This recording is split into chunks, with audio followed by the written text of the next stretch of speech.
promoting dialogue.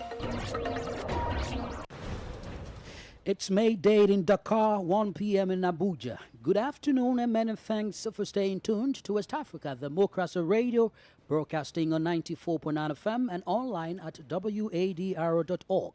Welcome to Newslink. Here are the top stories. Republican activist Bah Diakhaté appeared in Dakar court today for spreading false news and insults at Senegalese Prime Minister. Liberians react to reported increase in the price of 25 kg bag of rice. I appealing to them that bring the rest also for us. So we begging the president that he make sure let rest be on the market, will be able to afford to buy. Ivorian authority expels 87 custom agents with falsified diplomats. Guinean government withdraws broadcast permits from several media outlets over non-compliance posture. Le ministère de l'Information n'est pas dans son rôle. The Ministry of Information is not in its role in the Republic of Guinea here for the withdrawal of radio and TV licenses.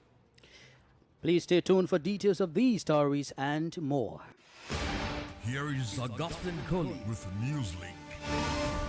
Many thanks for joining us and a warm welcome to our listeners in the Gambia, Ghana, Liberia and Sierra Leone. Let's begin here in Senegal as APR activist Bah Diakhaté has been released from custody on Wednesday after his face-to-face meeting with prosecutors. However, he is expected to appear in court today, Thursday, at the Dakar courthouse. Bah Diakhaté has been prosecuted for allegedly spreading false news and offences against the Prime Minister, who was exercising all or part of the prerogative of the President of the Republic. The former ruling party, APR, has reacted and demanded the release of its activist. Eche Atisu provides the details. In a press release published yesterday, Wednesday, the former ruling party, the APR, denounced the arrest of Bah Diakhaté. The party of former Senegalese President Macky Sall has called on its activists and officials to mobilize to, I quote, begin the fight for the immediate and unconditional release of the Republican activists, unquote. Bah Diakhaté was arrested at the beginning of the week by the Criminal Investigations Division. In a video that went viral on social media networks, he accused the Prime Minister of complacency towards homosexuality during a conference in Dakar with Jean-Luc Mélenchon. The same accusations were leveled at Senegal's head of government by the preacher Sheikh Ahmed Tidiane Ndao. The latter was also taken into custody by the Public Prosecutor's Office and is due to face prosecution along with Bah Diakhaté today, Thursday. They are all being prosecuted for spreading false news and offending the Prime Minister. The Senegalese Amnesty International office has reacted to these arrests. Its executive director, Seydi Gassama, recognized that these comments by the activists are serious and could be considered defamatory. However, he argues that offenses relating to the honor of individuals, such as defamation and public insults, should be decriminalized.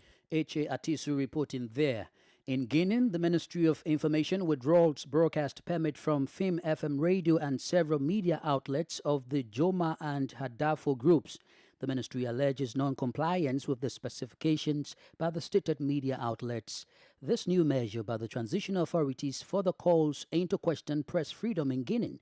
According to the Union of Guinean Press Professionals, SPPG, the Ministry of Communication has exceeded its functions. Sekou Jama Pendesa is the Secretary General of the SPPG. Le ministère de l'Information n'est pas dans son rôle. The Ministry of Information is not in its role in the Republic of Guinea here. For the withdrawal of radio and TV licenses, there is only the fault of the authority of the communication that give them.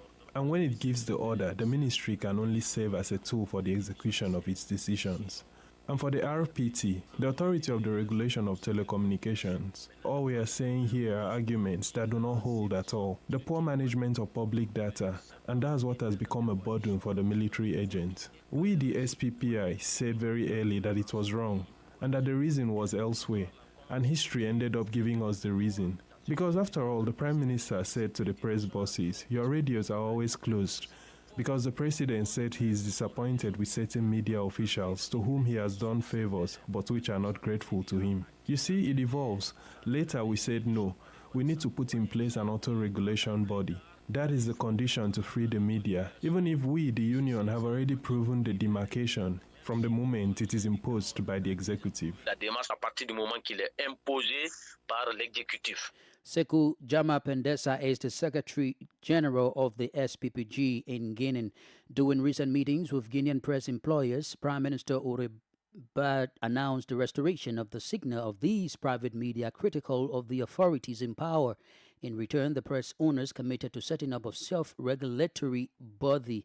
We now head to neighboring Mali in the Sahel, where the UN Special Representative Leonardo Santos Mao has held discussions with the military-led government and diplomatic missions regarding security and political stability. Simao invited the active political forces and the ruling military to foster constructive dialogue for the protection of the citizens. Recall that the junta suspended the activities of political parties and associations in Mali for the past month. Imo Edit reports. During his 5-day visit to Mali, the UN Secretary General Special Representative met with Colonel Malik Joe, President of the Transitional Parliament, Abdoulaye Diop, Minister of Foreign Affairs, representatives of the Diplomatic Corps and the UN country team. Discussions focused on the security and the socio-political situation in the country and cooperation between the United Nations and the Malian government in support of the population that has been impacted by insecurity. The special representative praised the Malian authorities' willingness to work with the UN to improve the living conditions of Malians in insecure areas. With his visit taking place in a political period marked by suspension of activities by political parties and associations, Leonardo Santos Simao called on the Malian authorities to redouble their efforts to maintain an inclusive and constructive dialogue. The UN Secretary General Special Representative reaffirmed the UN's commitment to supporting Mali in its quest for peace and prosperity and to ensure a transition to a democratic and stable governance. Imo Edit fight that report. Still in the Sahel, the government of Benin is employing another strategy at facilitating the movement of goods and personnel amid the prolonged closure of the Nigerian border at Malamville. The Beninese delegation traveled to Nigeria on Wednesday as part of an agreement to enable the mobility of transporters blocked at Malamville due to Niger's refusal to open its border. Nigeria will now serve as the alternative route in this new move, which will grant relief to transporters from Benin Republic. Oge Oberika completes the story. The meeting on Wednesday was a result of the long discussions between the state authorities of Benin and Nigeria to promote the establishment of a border infrastructure in northern Benin. According to Nasir Idris, governor of Nigeria's Kebbi State, this initiative aligns with President Bola Tinubu's vision of renewed hope and aims to strengthen social and economic interactions as well as develop trade for the benefit of the citizens. The result of the steps taken is the opening of the northern Benin corridor to Nigeria's Kebbi State via a border post in Segbana, which will allow transporters to reach the open Nigeria-Niger border. Meanwhile, Olusegun Ajadi Bakari, the Beninese Minister of Foreign Affairs, said the aim is for both countries to lift their respective citizens out of poverty. For us, we are one nation. We have to work together, and together we can help our population to live out of poverty. This is the vision of our leaders, and this is what we are trying to implement. The bilateral meeting also agreed to set up a project implementation working group within a short, medium and long-term framework through the resuscitation of the Nigeria-Benin Joint Commission, which last held a meeting in 2014 in Cotonou. Oge Oberika with that report. Meanwhile, Benin's President Patrick Talon begins a 4-day official visit to Brazil today. He is expected to hold discussions with his Brazilian counterpart, Luiz da Silva. Key on the agenda of Patrick Talon's visit is the signing of a strategic partnership between Benin and Brazil. This partnership seeks to support education, agriculture, infrastructure, and tourism, among other things. Other officials on the trip include the Ministers of Finance, Foreign Affairs, Agriculture, and Culture. More stories coming up on West Africa Democracy Radio. Newslink continues. Away from Benin, 87 Ivorian custom agents with falsified diplomats were recently expelled. The officials would have succeeded in bypassing the vigilance of the services which organizes the exercise to which they were admitted. As a result of the discovery, the Ivorian government said it plans to modernize its administration through professional audits that will continue to uncover fraudsters. Sankle Janko reports. At the end of the operation aimed at authenticating the university diplomas of civilian servants who passed exceptional professional competitions, correspondence was sent to the Ministry of Higher Education for verification. After verifications, institutions that issued diplomas have reported cases of fraud. According to a press statement from the General Directorate of Customs, the officers used falsified diplomas to prepare their application files. Following the fraudsters' arrest, the Ivorian government spokesperson Amadou Coulibaly reassures an effective approach to safely guide the country's customs recruitment process. When in 2005 at Yamoussoukro, the head of state launched the concept of the New Ivorian, many people thought it was just words. We were living this concept of the New Ivorian, and the controls will continue. You remember that a vast campaign had been organized to fight against the fictitious officials. Today, we say that this objective has been achieved. Now, unfortunately, there are fraudulent officials, but it's not just the public sector. It's our whole society that has problems that we are gradually solving. The checks reportedly revealed that among the 28 civilian servants who were declared admitted to the customs control competition in 2021, all used diplomas not recognized by the government. Similarly, during the 2022 session, 42 customs inspectors presented false diplomas, while 11 out of 16 agents were admitted to the customs inspector competition. All of these agents were presented before a disciplinary committee of the customs service. Sankule Janko reporting there. Let's cross over to Liberia now, because the citizens are becoming increasingly worried after the government announced a slight increase in the price of the country's staple food, rice, from $16.50 per 25 kg bag to $18.50. The country's Commerce and Industry Minister Ami Modawa, announcing this increment, alleged that importers of the grain claimed that a 20% surcharge is being levied on the commodity by the Indian government. India is one of the major importers of rice in Liberia. WADR's Darlington Pogba reports from Monrovia.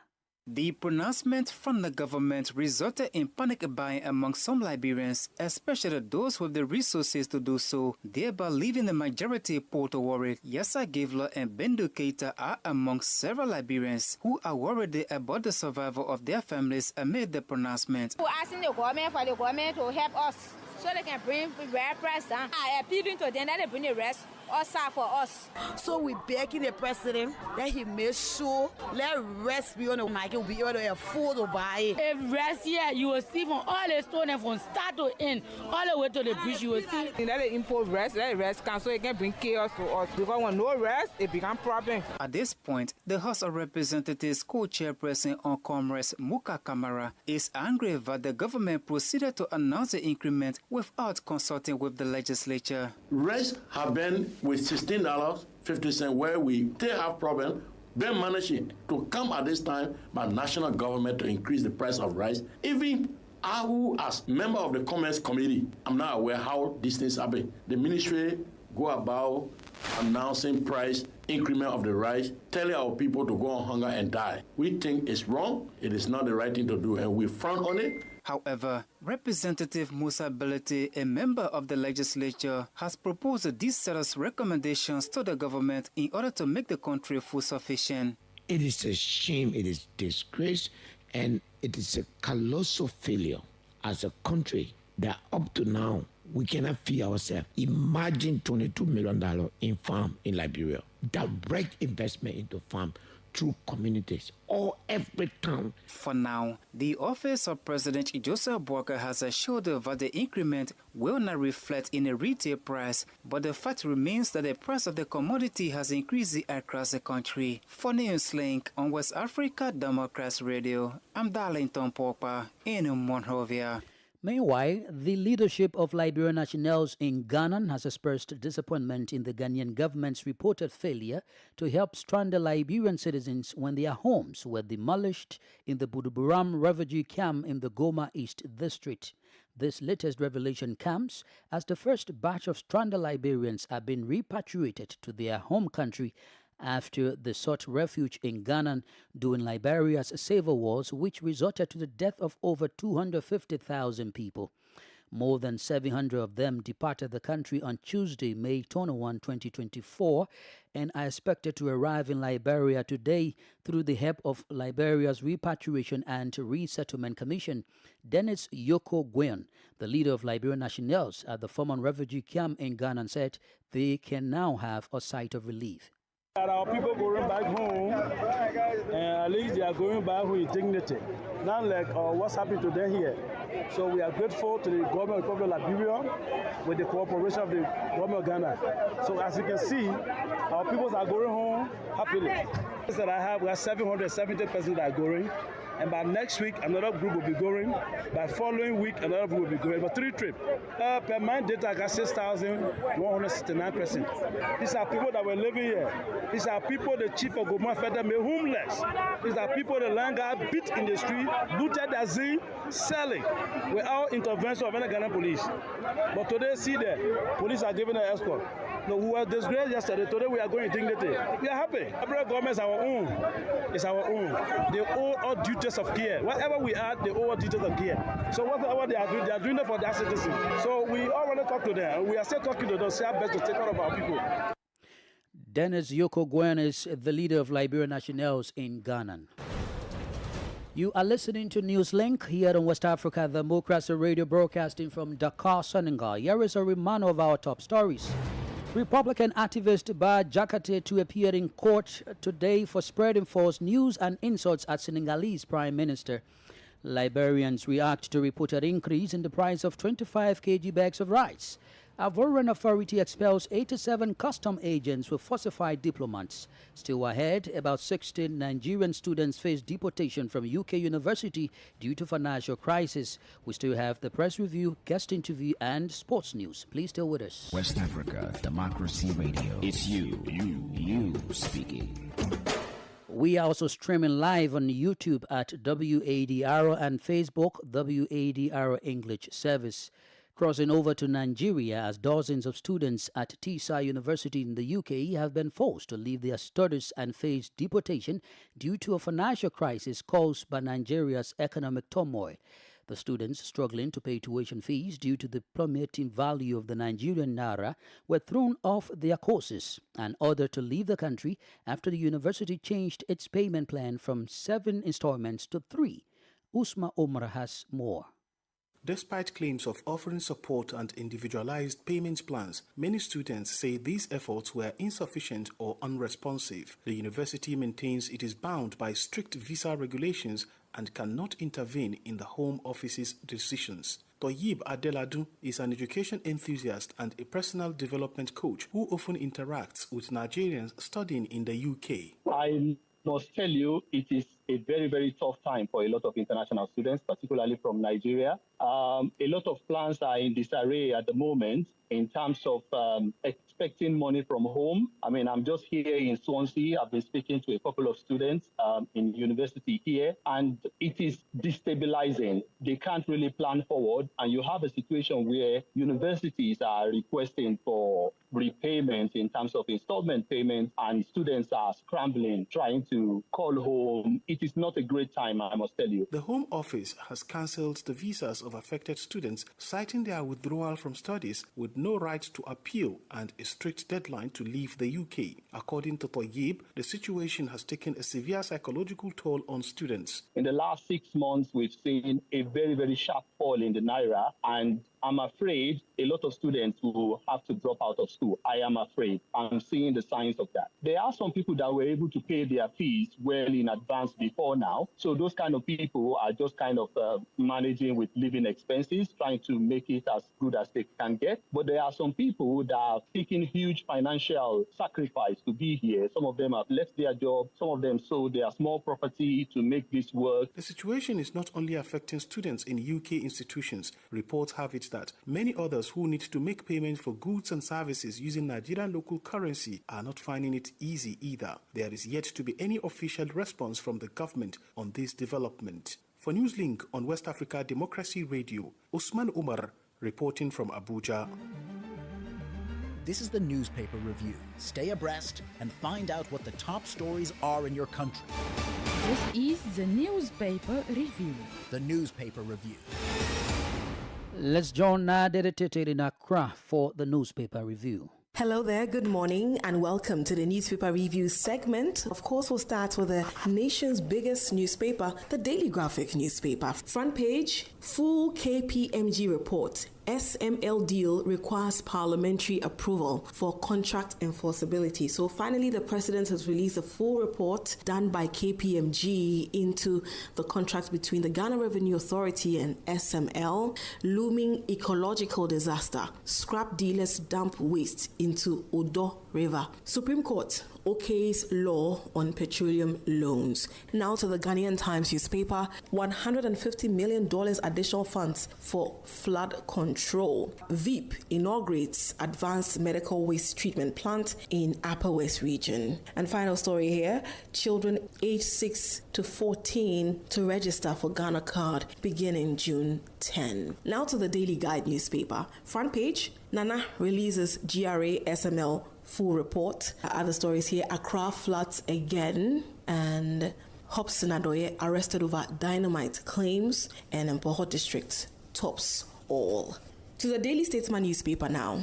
Baumia opens medical waste plant, and 2 entities partner to revolutionize farming with integrated aquaponics. The Chronicle newspaper. Front page, new information minister visits the Chronicle, and Jospon Group inaugurates advanced medical waste treatment plant in Wa. I'll end with a Daily Post newspaper. Front page, my government will retrieve stolen monies. Mahama pledges. Ato Forson, the minority leader, to file a motion to demand inquiry into security services recruitment since 2017. I'll sponsor bill to prevent politicians from buying state assets. That's the Member of Parliament for North Tongue, Samuel Okudzeto Ablakwa. And that'll be it for the Newspaper Review segment. It's back to you now. Nadia Tete there with the Newspaper Review. Politics, analyses on major news, social matters, and all. This is A Guest. Our guest this afternoon is Dominic Newslink, the chairman of Trade and Commerce at the Liberia Business Association, LIBA, who speaks about the current situation regarding reported increase in the price of 25 kg bags of rice in the country. Citizens are becoming increasingly worried after the government announced a slight increase in the price of the country's staple food. The country's Commerce and Industry Minister Amin Moda, while announcing the increment, alleged that importers of the grain claimed that a 20% surcharge is being levied on the commodity by the Indian government. But Dominic Newslink believes there are still rooms for dialogue between the government and major rice importers to ensure an affordable price of the country's staple food. The measure in question is, number one, the government to put the liberalization policies into place. Number two, to empower the agriculture sector of this country. Yes, Liberia can grow its own food. Yes, we can feed ourselves. We can even extend everything out there. We have the choice, but our government, after government, they are not interested in agriculture. In Liberia, we only do a substantial farming.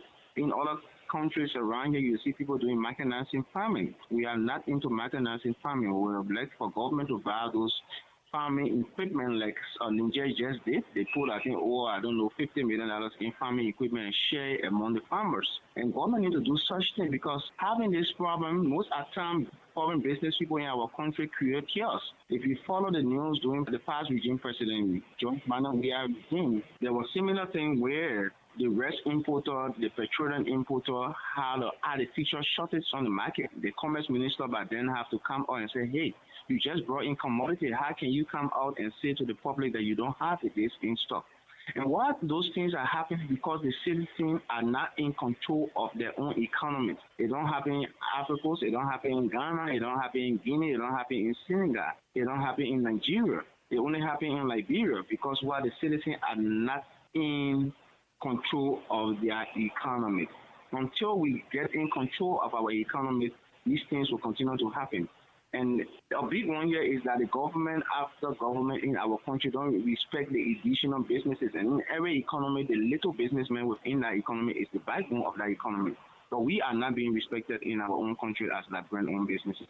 Now, there are speculations that business people are hoarding the rice, making it scarce on the market. What is the business community response to such factor? Well, we will be having meetings with the rice importer at the Liberian Business Association because the rice are being imported in this country by foreigners. And the off-takers for those rice are Liberian, the consumer are Liberian. So we have to have our own saying within that too as well. Are there any potential risk to the business community if the price of 25 kg bags of rice is increased? There will be a risk because the citizens are so much angry to hear that, and they're sparking all a lot. If the price will be increased in the city, you will know what will happen in the rural part of the country because where you have barrels, they have to put it on in car for 50 kilometers from the 7 kilometers to the where they're taking those rice to sell it. They will increase the time two or time 1.5. So we don't want that to happen. We're working on it and we're hoping to resolve it amicably. Dominic Nimlan is the chairman of Trade and Commerce at the Liberia Business Association. Here is Sankule Janko with sports news.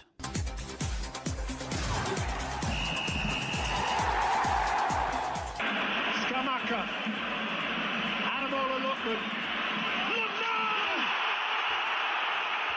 Glorious hat-trick! The night of his life! The night of his dreams! He makes history! Yes, Nigeria international Adamola Lookman was the hero of the night as he inspired Atalanta to their first ever European title thanks to his superb hat-trick in the final of the Europa League against Bayer Leverkusen on Wednesday night. The Super Eagles star became the first player in history to score 3 goals in a single Europa League final. This is what he had to say in his post-match interview. We played a fantastic game tonight. No worries. I think from the first minute we showed our intent.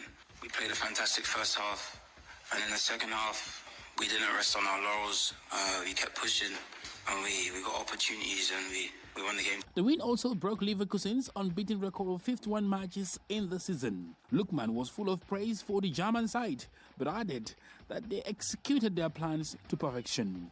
Huge respect to them for what they've done, for what they've achieved this year.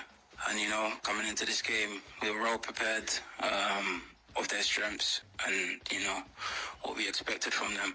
So, yeah, we was well prepared and we executed the game plan correctly. It's been an incredible evening for the Super Eagles forward. And Nigerian football lovers who took to various social media accounts to express their delight over his performance are hoping he will replicate Wednesday's brilliant performance when Nigeria begin their World Cup qualifiers next month. And that's it for sports. It's back to you.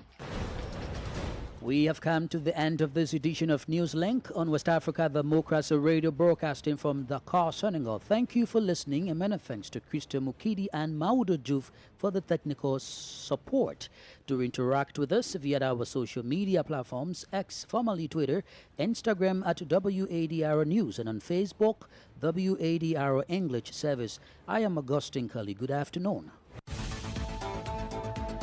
And many thanks to you for listening to Newslink via Hot